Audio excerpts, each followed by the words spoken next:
I finally read Silver Elite. This book went viral on TikTok specifically because the author uses a pen name. A lot of people were thinking between the pen name and reading the book that it had to have been written by AI. I don't necessarily think that's the case. I don't think we're at a point with AI generation that it can write a book this long with consistency of character. However, I do think that this book brings up a different issue that we're seeing in publishing, and I'm really interested to get your take on this because I feel like there are people all across the board on this. I think there's a pressure on writers right now to sort of let their books become a little too tropey. And I love a good trope. I personally truly enjoy enemies to lovers. Like if you tell me that that's the trope of the love story in a book, I am more likely to buy it. I'm more likely to read it. But I think there's a temptation for a lot of writers to take that to an extreme in order to be more sellable or appeal to a wider audience. And I mean, I don't know why this author decided to go with a pen name. A lot of authors we know go by pen names. Like Cassandra Clare is a pen name, but obviously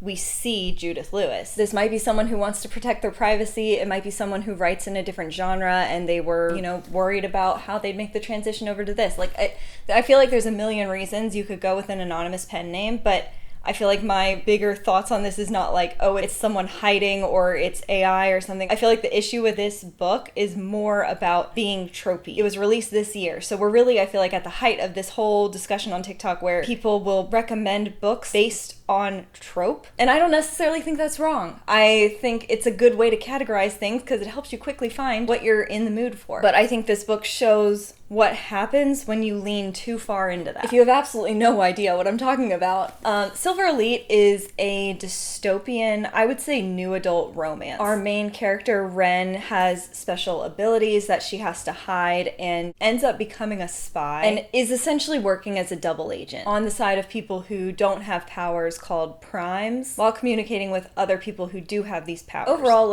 I enjoyed the story. Once I was into it, I wanted to know where it went. I do feel like because it feels a little tropey in some places that it started to feel like a lot of other books and almost maybe like this was pieced together. I mean, there's obviously things that we see repeated over and over in our favorite stories, whether it's character archetypes or tropes or how powers work in a universe. Like there's so many things that we've seen a million times, but in this book it felt like there were a lot of different pieces put into a book with popular tropes. And I think that's why I'm struggling with it because I don't think it's a bad story idea. Maybe it just hit me at the wrong time because I've been kind of rereading a lot of dystopians and there were a lot of elements of just general dystopian literature and kind of like chosen one style stuff that was in this book. And the main reason I read it was because I really wanted to see what the hype and panic was about. Because I feel like I saw a lot of people talking about this and it like exploded in popularity for a little bit and then it just died down really quick. And I was like, what was that about?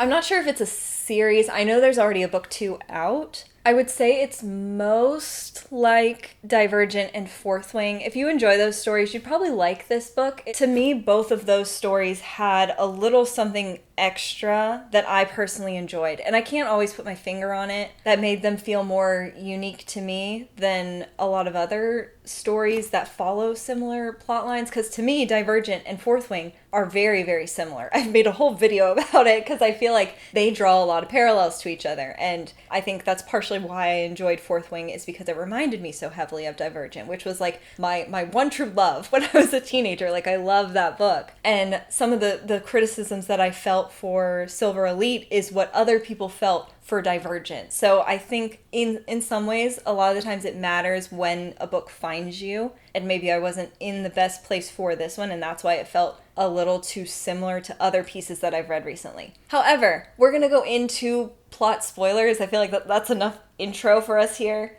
Goodbye to non-spoiler people. So as we go through, I'm probably going to draw parallels to a lot of other books that if you're here, I'm guessing you've read them or you know about them. There won't be like heavy spoilers or anything like that. But I feel like the opening of this book, it reminded me so much of Powerless by Lauren Roberts, which when we talk about books paralleling one another, I think it happens all over because there's similar stories. Because a lot of people criticize Powerless for being like the knockoff Red Queen, which is, it's a whole nother issue. Like this happens all the time. I don't want to be like talking about this book and saying that it's taking plot points from other things. Like, please don't think that that's what I mean by this, but it feels very similar to a lot of books, specifically at the beginning with Powerless, how she's like, I'm hunted and I can't let anybody know that I have these powers. And she feels a lot like Payton, the main character in Powerless, but like a little rougher around the edges. I feel like we were trying to go for a bit of a Katniss vibe here without like the layers that Katniss has because of, I think, her family. Because Katniss isn't soft, but there's a softness to her character because of Prim. And in this case, Wren doesn't have that.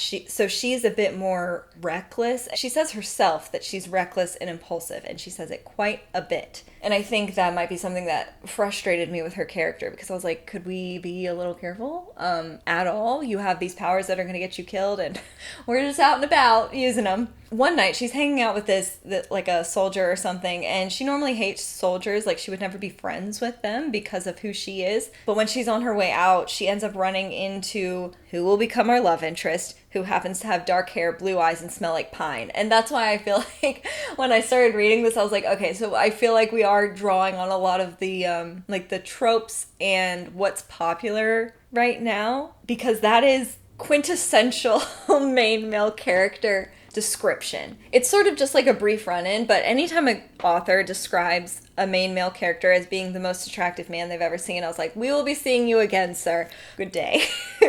So most people who are modified have, anytime they use their powers, their veins glow, which was interesting. I feel like that was sort of what set apart this power system for me, was that I was picturing something incredibly creepy. Like, I don't know how, at least the way my interpretation was, is that all their veins are silver, and then when they use their powers, their veins like undulate under their skin, and it looks really creepy. I'm like, no wonder everyone's scared of you guys. That's terrifying.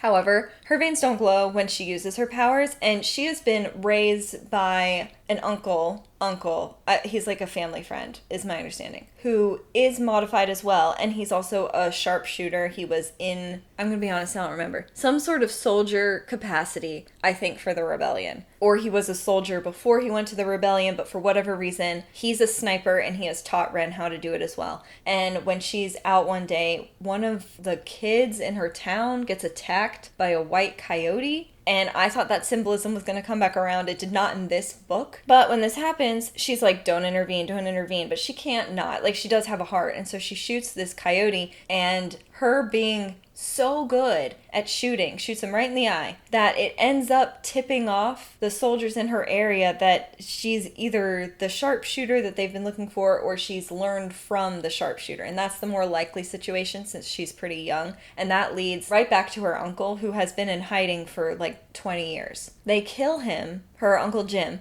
and during that execution scene is when we see a power that Wren has, and she knows she has, but she has a really hard time controlling, and it's essentially mind control. She gets these guards to turn their guns on themselves, but she sort of like loses it, and she's not able to use that power to save her uncle, which is what she was trying to do, because she called the rebellion and she was like, hey, come save him before they kill him, and they basically said no, it wasn't a valuable enough mission. She gets taken in for questioning and ends up being forced to join command, and she's now going to have to be working against her own interests if she wants to live and or stay out of a labor camp. And this is when we run into Captain Cross, aka the dark-haired, blue-eyed, pine-scented man that we ran into the other night. This is 4 from Divergent. It's 4 if he was in an adult book as opposed to a young adult book. He has the same like anger and quietness and seemingly like strong grip on his own control and emotions and stuff like that. It was just like, I had a really hard time thinking of him as a different person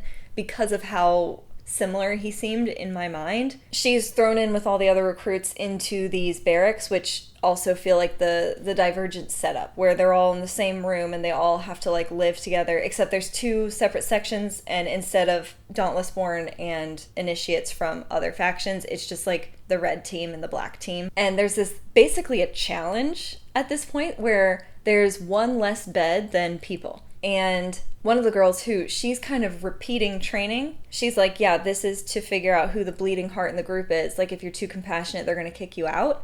And the one girl who doesn't have a bed is like freaking out. And so our main character gives up her bed And I was like, why? You're gonna get kicked out. But then again, she's also like, I'm not gonna get kicked out because I'm forced to be here. She went through interrogation and hid her powers, so like that's why she's allowed to even be in this training, because they think she's suspicious. They think that she knew about her Uncle Jim's powers, but she did a really good job of like throwing them off the scent with her like ability to throw up a shield when people try to mind read her. It was very much giving like Darkest Minds at that moment. She ends up sleeping in the same bed with Kaine, who is like a guy who also is in this training. Essentially, you want to get through the training to become a Silver Squad, and then if you're the best of the best, they let you become Silver Elite. And she's completely alone, because with people who are modified, you can link minds with them and communicate. And like once that link is established, it doesn't matter how far away you are. You can always talk to them. And she does have her best friend like that. And she had Jim, who's now passed away. And she has one other person named Wolf, who she spontaneously linked with as a kid. And that sometimes happens to kids who have powers, is that they accidentally are able to form these connections. And so she's managed to keep this connection all throughout her life since she was like 6 years old. Up until like really late in the book, I thought that this link had to be with one of Cross's brothers. It wasn't. Wouldn't it have been interesting if it had been? I was so sure that this was like either Ro or the older brother. Both of them would have been extremely interesting pairings. But anyway, she's talking to Wolf, and we get this very clear description of the ocean, which she's never seen, and he's super nice, and he's very supportive, and we love him. I also love Kaine. He's super flirty, he's super fun. He's the Uriah, he's the Liam, he's the Will, he's the Kenji. Wren makes it all of 5 minutes through this training before she tries to steal a motorbike and get away. And some of the decisions that she made, I was like, what are we doing? And she mentions many times, she's like, I'm impulsive, I kind of make these decisions on the go. And I was like, do you not see that as a problem? She steals this bike, she almost runs into like a force field, like in Catching Fire, but Cross follows her and stops her in time, and because she's caught and because she was disobedient, everybody has to run because of her, so she's like also not the favorite person in the squad at the moment. Our grand plan is to pretend to be bad at training so that we get cut. It is, for an easy description, it's how Dauntless training is set up, and the lowest people are like eliminated at the end of every round. And so we go through this series of things where she's an exceptional fighter and shooter and things like that. And so it's almost difficult for her to be bad, which was, I feel like, my main complaint about the character. And it's because she does have flaws. Like I said, she's really reckless and impulsive, but she doesn't necessarily think it's a problem. And with these things, she's just good at everything. And I wanted to see like some slightly more human moments from her. Maybe it's just she doesn't feel fear. Like maybe it's just I don't connect with her character. Because in contrast, when I read Divergent, I feel like I connect with Triss in a way I've never connected with a fictional character ever. There were so many things that she did and said that, especially at that age, I was like, this is me. Like, I'm exactly like her. She has all the same reactions that I would have.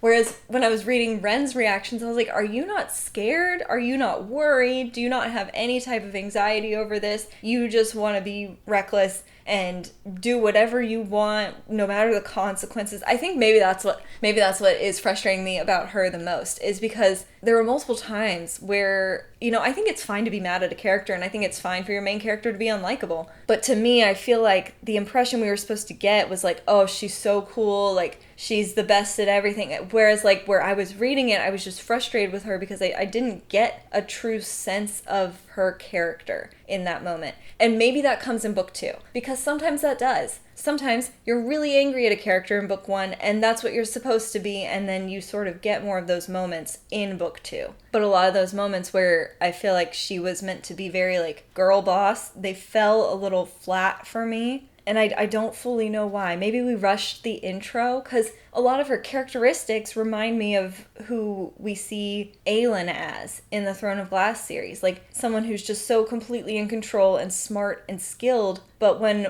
we're reading from Aelin's perspective, we got so much more build-up. And maybe that was the problem, is like we just launched into this story too quickly. Because when Aelin does something cool, I'm like in awe. And that's what I wanted to feel in this story. And I didn't all the way get there. She ends up fighting Ivy, who is Cross's ex-girlfriend, and ends up hitting her. And it sort of is like a quick glimpse into her actual skill. She's been trying so hard to hide it this whole time. But I feel like Cross is not really fooled by that. He ends up telling her to fight him, and that doesn't go super well, and everybody ends up running again for a second night in a row, and they all hate her. Yeah, here's my first note. Wolf has to be Cross's brother. Something I did really enjoy in this story was this, like, linking thing that they were able to, like, talk to each other and stuff like that. It reminded me a lot of Crescent City. There's two characters who have a very similar dynamic in Crescent City, where it's like they link and they're talking, and you're trying to figure out, is this a person I actually know in real life, or is it not? And I was so fully convinced for the first half of the book that Wolf was Ro, the younger brother to Cross, who is genuinely horrible. And I thought it was an act. I was like starting to form this brother's love triangle in my brain, and maybe it's just because I watched The Summer I Turned Pretty like last week. But I was fully ready to have one of those like brother love triangles where she's trying to figure out who she likes more, because she's known this one guy her whole life, but she likes Cross better, and Ro in real life sucks. And I thought it was just like a facade because he's hurt, because he's, you know, the son from the one that the dad didn't love. Like, their father, that he's the main commander of everything, he's in love with Cross's mother, and I think he had an affair with Ro's mother or something like that. It was messy, and Ro feels like the black sheep of the family. And so I thought that was just him sort of acting out because of that. But as it turns out, it just seems like he's actually just a terrible person. We have to do mission training, very much like Fourth Wing with the, I don't know what they're called. They're not called trials. Like, the main ones are called trials, but you know what I mean, the training mission stuff. And at one point we have a jump off of a building, and this was a really dangerous training exercise, and someone dies doing it. And another girl from the squad named Fatima, she holds the boy while he dies, and she says that she felt him die. And I just thought that meant that she felt his body go slack, essentially. But we get trapped on the roof by Ro, who says that Fatima felt him die because she's an empath, like a modified person. And up until he said that, Wren was like, oh my gosh, how did he find out about me? Because he was talking about, you know, a modified person. And she was freaking out, and it turns out it was Fatima. And then Ro kills her, like shoots her. And I was like, this man is unhinged. I honestly don't remember if we got true confirmation that she was modified, or if it was just Ro's accusation that was enough. I mean, don't you think Wren would have recognized that? Or she would have spotted the vein stuff way easier than anybody else because she lived around Jim. So I think that was like a false accusation, but it mostly, as far as the plot goes, kind of served as a warning for how quickly Wren is going to get killed if somebody finds out who she is. Especially because she has 4 powers instead of just the 1. There's a makeout session with Kaine, and I said he's so sweet and very chill about it. Very chill. I was kind of worried that we were going to end up in a love triangle with, like, Kaine is sort of the best friend in this situation, and I was really worried that we were going to end up in a Peeta Gale situation where Kaine was going to be Gale. Thank goodness we didn't. I mean, it's early to tell, but overall, Kaine was just like so chill and like knew she needed a friend. And for Wren, it's really hard for her to just connect with people emotionally, I think, is sort of an issue there. I don't know if we're actually going to dive into that, but he kind of knew that she needed a distraction, and Kaine is very attractive. And there were moments in this book where I was like, why do we not just go with Kaine? Like, he's the nice one. He's funny. He's very open and honest about his feelings with her. At this point, Wren is pretty desperate to get out of this situation. So while she's in her next fight, she lets Kess, one of the other people in her squad, break her arm in the hopes that she'll get sent home, because an arm cannot be repaired super quickly unless you have a modified around who can clean it up really fast. And that's what happens. Cross basically confirms that he is not going to let her go home under any circumstances, and that he's brought a modified in because some modifieds are loyalists to the primes and they work for them on that side, which I feel like wasn't fully explained yet. Like, I just don't understand why, unless it's because they're trying to save their own skin, which it could be a good enough reason. It was just, there were some times where modified people were working for primes, and I was like, why? Like, I don't understand, unless they feel like they're kind of, you know, not okay, because a lot of these modified powers came from a poison. But anyway, that's like kind of neither here nor there. She gets healed incredibly quickly. And then right then is when the rebellion finally contacts her. The rebellion, by the way, who would not step in to save her uncle. Like, they wouldn't even try. And they tell her that they're recruiting her as well, and that she's going to be a spy for them, basically. And they're like, we actually need you to stay in training. We actually need you to become a silver elite, like the top at the top of these soldiers. And so now you really need to turn your training grades around and get to the top, which I was excited to see because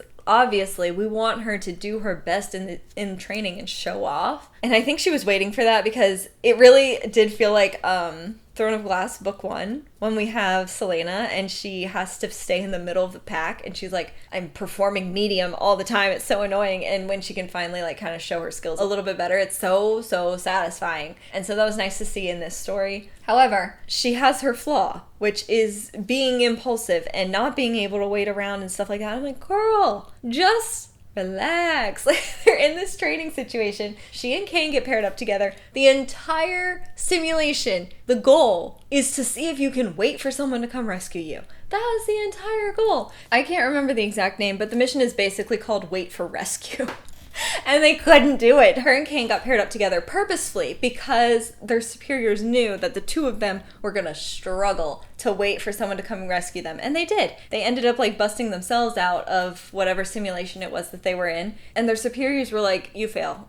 And so even though she is extremely skilled, she still is struggling, and especially on the written test portions. Our sweet little friend, Liddy, I just feel, by the end I was so frustrated with her, but Liddy's sort of like the sweet one, and she and Kaine and Wren are really good friends, and she helps her with some of the written tests. And through this process, especially with Kaine and Liddy, she's like, oh, maybe primes aren't all that bad. We have a fun undercover operation where we have to go into town and we're sort of just like testing things out, trying to establish some relationships. And Wren has to go into like this kind of sleazy bar situation and tell the bartender, she's like, I'm looking for work, but the work is to basically sell herself. And then when Cross comes in, he's also undercover, and she has to basically pretend like she can't pull it off. And I think the idea is that she's gonna eventually go back in undercover and be like, I'm truly desperate now for a job. But because she has to go over and flirt with him, it's really cute. Like, I do like their relationship. I feel like we still have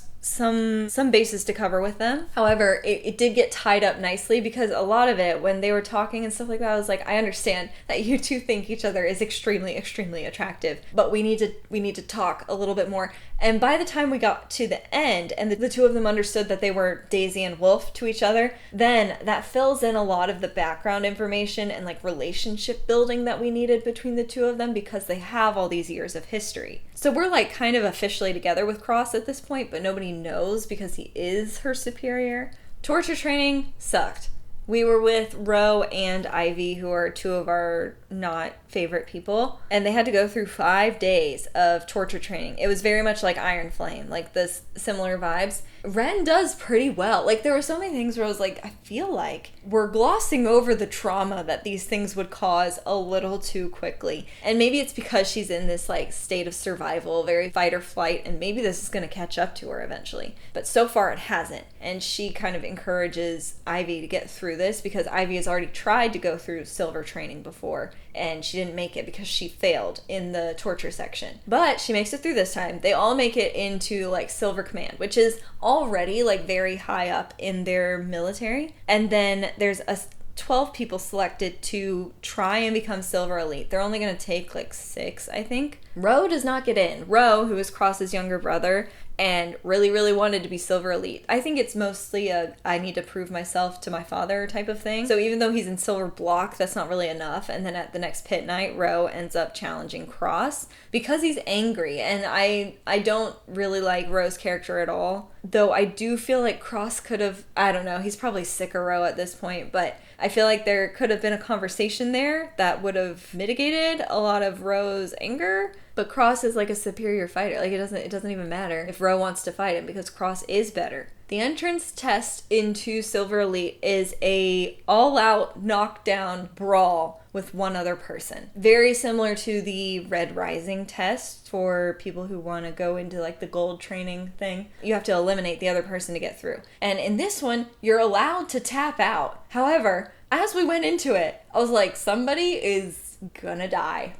we get into this room and it's just Wren and this girl named Bryce. And Bryce is sort of like the princess of the group because her dad is very high up already. And while yes, it seems like nepotism had a little bit to do with her getting into the opportunity to become a silver elite, it did not buy her spot into that like room. So she has skills on her own, but there's so much of herself that just wants to prove herself to her own dad. And we don't really get a ton of like her character development. I do feel like there was more for us to dig into there. Like it could have felt a lot worse when she, not that we want to feel bad, but from, I feel like, writing perspective, if you want to impact that harder, we would have been a little bit closer with Bryce beforehand. And so we have to go at it. And Bryce is like, listen, please let me have this. She's like, I need this. I need to prove myself. This is all I've been wanting to do. Whereas Wren sort of got recruited and it was clear for a while that she didn't even want to be there. And so I didn't necessarily think it was a impossible request from Bryce. Like it kind of made sense for her to ask and be like, I don't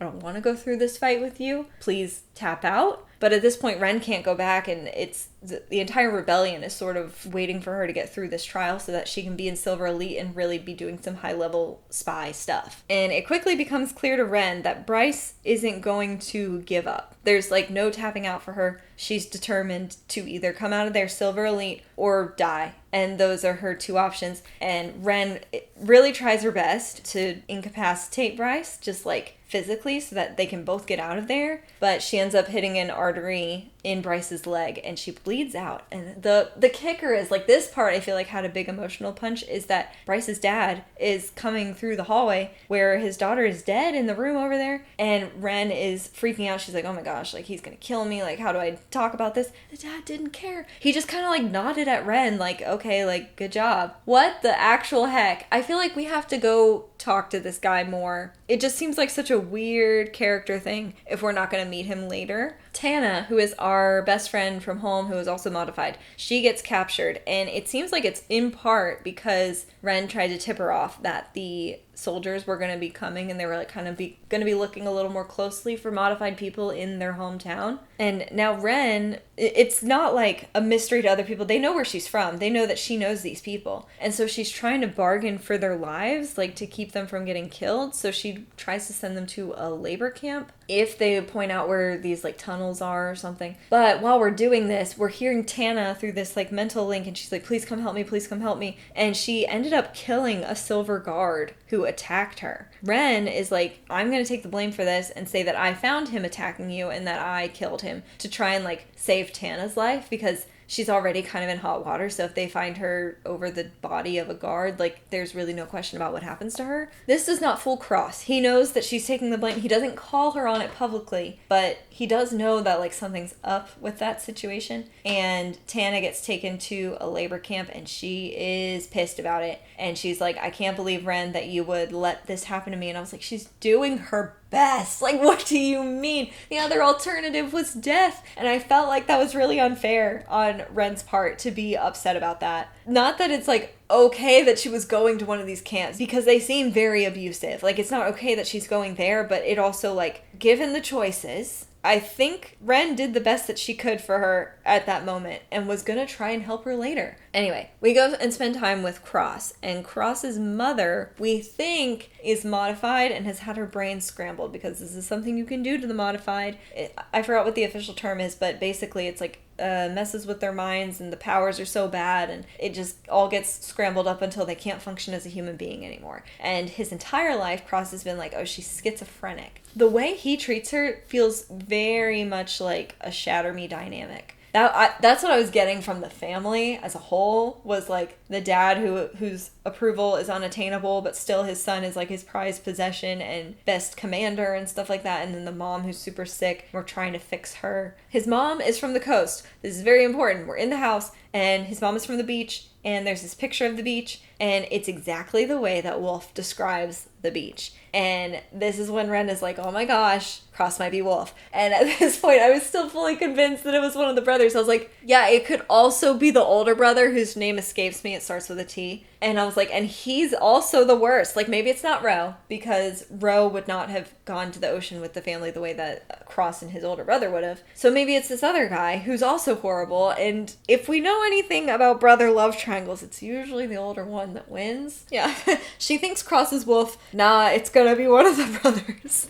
And then the next line is, JK, she guessed right. She tells him, this was smart of her, she tells him this recurring nightmare that she has, which is something that she's only told Wolf. And she's like, if he reacts to this and he knows this story, has to be Wolf. And he does. And he pins her down with a knife to her throat. And he's like, who told you that? And it turns out that they've known each other since they were 6 years old, and it's really sweet. Even though Cross is a little thrown off by this for a while. Also, she's like, what do you mean you're wolf? Because the only way we'd be able to talk into each other's minds is if you're modified, and you're like a prime commander. What are we doing? And yeah, Cross has been undercover this entire time. He's modified. She's the only one who knows because they accidentally spontaneously linked. She lies and says that she only has telepathy. We're on a mission. Kaine gets killed, which I was so angry about. Like, I mean, we get to the end and he's still alive, right? But of course his character was going to get killed off. I was so frustrated. Why do we do this every time? Cross is mad and he doesn't talk to her for a couple days because he's like, you knew about this ambush because the rebellion was the one who caused the ambush. And she was like, I promise I didn't know anything about it. And I was like, yeah, I mean, honestly, from Cross's perspective, this sounds pretty suspicious. And she decides, in potentially one of the stupidest moves to ever happen in fiction ever, to go get her leg healed. She's gonna tell him everything. And I'm not against telling him everything, especially now that we know he's wolf. We're like, this is someone we've known our entire lives, and I think it's okay to go and spill your guts to him and be like, I'm in love with you, I have 4 powers, here's my entire backstory. I think that's totally fine. But for whatever reason, a while back we had a physical with the healer modified guy, and she has this giant burn mark on her leg.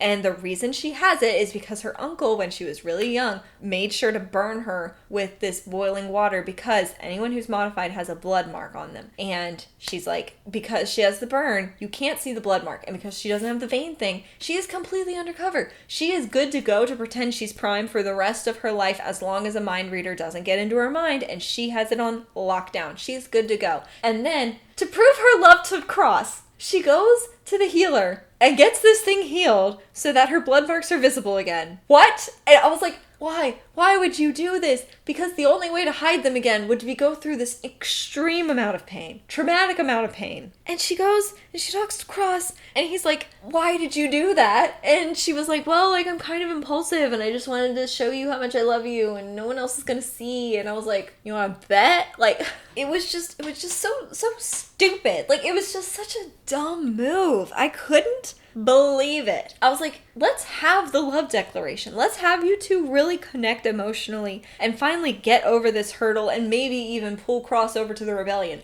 Like, let's do that whole part, but without healing your leg and giving up your extremely painful cover that you had to heal from in order to hide. Like, it made no sense. I'm so frustrated about this. But it doesn't matter because it's like, it's Jubilee, festival night, whatever. We have to go set the charges for an explosion, and she's doing that undercover, being sneaky, etc. And then Jade finds her, this woman who reads minds, and she's like, and she can also see into the future, by the way. She's never wrong. And she's like, I saw you setting these charges, I've come to stop you. And Wren is like, uh-oh.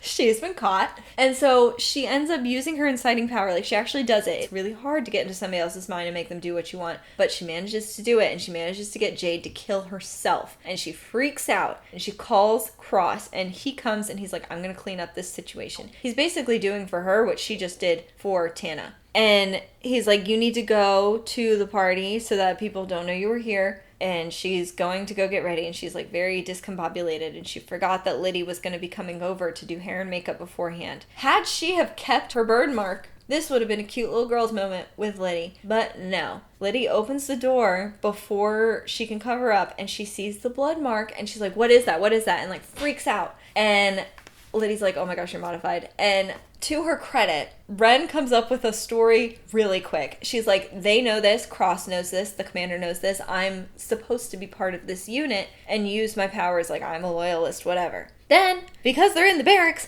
Ivy shows up. the ex-girlfriend that we've been really concerned about spilling our secrets because Ivy definitely knows that she and Cross are together. Ivy's like, what are you talking about? And Liddy immediately spills the beans. I was like, dude, why? Why would we do this? This is so dumb. Why? She tells the same story to Ivy, and she was like, yeah, they're going to be announcing it tomorrow. I was like, stop lying. Like, just leave it that they know. Why on earth would you say that they're going to announce it in front of the whole squad tomorrow? Like, that was a completely extra detail that I didn't need to say. I was so frustrated. We go to the Jubilee, and we're like, we're going to deal with this problem later that these two girls know. And she's like, I'm not going to kill them. And so then Cross's dad is up there, Supreme Commander of whoever, and he seems to be losing it while he's trying to give a speech. And I was like, his wife is inciting him somehow. Vanessa, this woman that they never see in public because she's kind of losing it all the time. Turns out it seems like that's not what happened because I got a little muddled on the details here. Because apparently it's someone named Adrian who scrambled the commander's mind, and you can scramble someone's mind if they're a prime. Because for a while we thought that you could only do that to modified people by using their powers kind of against them, sort of. But Adrian does this, which also, I don't remember Adrian being in this book at all. Before this scene, I was like, who is this? Then Ro corners us, and he knows that we're modified, and Wren is like, great, Ivy told Ro. And that's not the case. Liddy, who is supposed to be like our best friend, especially now that Kaine is dead, and they've been bonding even more than they used to be, she told on her. And I know that Liddy is like scared of modifieds, but I was like, it was so frustrating. She gets arrested, she's scheduled to be executed, and the only way out is if she gets to the rebellion, because she mind links with the rebellion. She's like, hey, get me out of here, and they're like, sorry, you're not worth it enough for us to risk coming in and getting you. So frustrating. And they're like, if you can get out and come find us, or like if you can get to a drop point in a couple days. She's like, no, this is not an option. Like, how do I get to you? I'll try to break out. She has to go through the backlands, which is where she grew up for a little bit. She was in there for 3 years. It's like complete darkness everywhere all the time. Also, side note, people found out about her and Cross because Kaine turned her in. Her two closest friends like betrayed her during the past like couple weeks. It was so annoying. Cross manages to get her out, and they're going to send her through the backlands to get to the rebellion. And she thinks Cross is going with her up until we get to the fog, like the Six of Crows fog. And she's going to have to traverse through it. And Cross is like, actually, I'm sending Xavier with you. And I was like, who's Xavier? Like, what? It's apparently Cross's friend, who I've seen the name before. Like, I remember hearing of a Xavier, but like absolutely no memory of what this man's thoughts are about modified people, like none of it, even though we know he's prime. And I was like, why is he agreeing to do this? He's like, I'm loyal to Cross. I'm like, well, great, but but why are you doing this? Cross can't leave. He feels like he's in a better position if he stays in the command where he is, and he can make more change, because to him that's how he is on the side of the modifieds, is that whenever one pops up he tries to save them from execution and ends up sending them to a labor camp, and that's like kind of how he serves the other modified people. And he can't leave because he's like, it's really suspicious if you leave and then I'm also not there. And I was like, fine, we'll go into the backlands with Xavier, who we do not know. And for a little bit I was like, if this is our love triangle, because I feel like we're going to end up in a love triangle. It has to happen. Anyway, we go through the backlands with Xavier, and he seems pretty chill as far as sidekicks go. And at one point, they reach through. It takes 3 days to hike through this thing. She ends up going to the little house where she lived with Uncle Jim for a bit. And there's like a little bit of sunlight during that time, but most of the time it's pitch black. And she finds this note from Uncle Jim, and she reads it, and she's like, oh my gosh, this is life-changing. This is terrible. I was like, girl, what? Spill the tea. What did you read? Because she didn't tell us until like the very end of the book. She tells Xavier to go ahead and turn around and go back. And he's like, no, I promised Cross that I'd take care of you until he's back, basically, I guess. I don't know. And then Xavier gets tackled because he is a prime, and there's all these modifieds there. And then who walks out of the shadows but Kaine, who is called Gray, aka Grayson Blake, the famous pilot. And as soon as we heard this, I was like, okay, so Kaine is definitely our second love interest. He's gonna be our on the rebellion side love interest for sure. And she's pretty mad at him and slaps him for not letting her know that he was still alive, and also for letting other people in their squad die in this explosion that she thought he also died in. And she was like, why on earth they did like the whole thing of you going into Silver Elite and and stuff, the only reason you did that was to steal a plane and get out of there. And he was like, yeah, it's a special plane. I was like, this better be some plane. And then we get to the very end and we're talking about Uncle Jim's note, and her name is apparently Stella Hess. And I was like, is this supposed to mean something to me? Because I don't remember this name. And apparently her parents betrayed the Modified, which is interesting. Maybe that's why they didn't really care to come get her. Like, I don't really know. I was like, this is definitely something that's going to get explained more in book 2.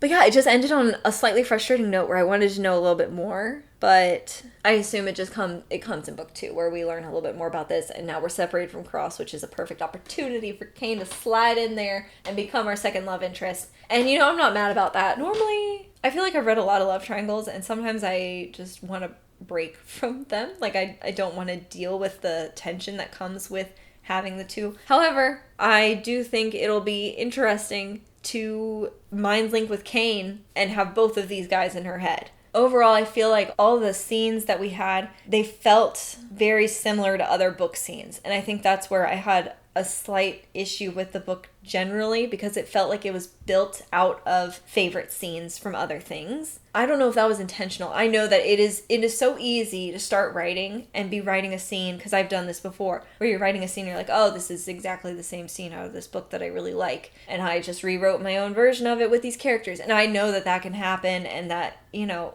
everything's been done under the sun. Like, there's no completely new idea, but in a lot of ways it felt like similar to other books. A lot of the Fourth Wing and Divergent training style stuff. Cross feels very much like a combination of For, Aaron Warner, and Xaden. The powers work a lot like Darkest Minds, and a little bit of Red Queen and Powerless. And it feels like we were going for a Katniss and Aelin-esque style character, but we didn't have enough time to flesh out the emotional side. And so it didn't feel like quite the same depth of character that we have in those books, which might be rectified in book 2. I just personally had a harder time connecting with her as a person. And then the mind link stuff really reminded me a lot of Crescent City, and the Backlands reminded me a lot of the Six of Crows TV show, because I haven't read the book yet. But that darkness thing, it just like, that's why it felt like we were pulling a lot of little pieces from things that are really popular, because we also have sort of a enemies to lovers type of vibe going on. There's also like, I'll burn down the world for you, which I think, yes, for a little while we were really obsessed with that line. And now when I read it, I don't know if I just like get the ick from it because I've read it so much. Like, I don't really know. But there were a couple lines throughout the book where it felt like maybe that dialogue did feel really natural while it was being written. But now that I've read some of those little bits of dialogue so many times, that it just felt like trying to make something quotable for TikTok. And I don't necessarily think that's always the author's fault. Like, I think to an extent, you know, there's a lot of pressure to do that. Whether it's internal from the author being like, I want a quotable moment to put on TikTok so that I'll go viral and I'll actually sell this book and I can make a living out. I think there's a lot of pressure in that way. And then I think there's also pressure just from the business side to be the type of book that can go viral. To an extent, there is a formula that works. And, you know, do you go with a safe bet and play into all that stuff and have this more likelihood of a viral type of book going and selling, and, you know, you are aiming to make money. But at the same time, I think readers are starting to get a little tired of some of the same stuff. I've been seeing a little bit more of readers wanting something unique, or they're feeling a little frustrated with the elements that we see popping up over and over again